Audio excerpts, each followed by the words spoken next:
आणि तो समाप्त करायचा अशा प्रकारचं ध्येय आम्ही ठेवलेलं आहे।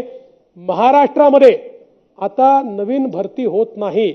आता जी काही भरती आहे ती काही प्रमाणात छत्तीसगडची आहे, काही प्रमाणात ओरिसाची आहे, तेलंगणामध्येही आता भरती कमी झालेली आहे।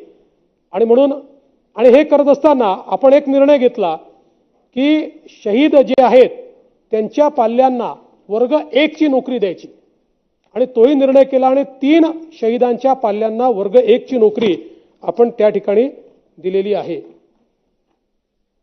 मुळामध्ये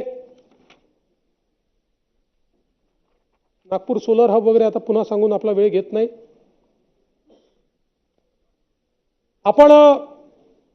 आपल्याला कल्पना आहे की खरीप पणन हंगाम 2024-25 मध्ये किमान आधारभूत किंमत खरेदी योजनेअंतर्गत नोंदणीकृत शेतकऱ्यांना धान उत्पादनाकरता त्यांच्या धान लागवडीखालील जमीन धारण्यानुसार प्रति हेक्टरी 20,000 रुपये याप्रमाणे प्रोत्साहनपर राशी म्हणजे बोनस देण्याचा निर्णय केलेला आहे।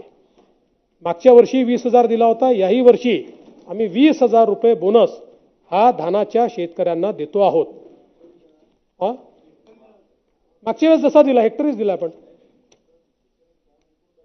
हेक्टरी नानाभाऊ मागच्याच तुम्ही आम्हीच मिळून ठरवलं होतं की व्यापाऱ्यांना जातं म्हणून हेक्टरी करा, तेव्हापासून हेक्टरीच देतोय आपण। त्यामुळे हेक्टरी आपण या ठिकाणी बोनस देणार आहोत। आणि हे करत असताना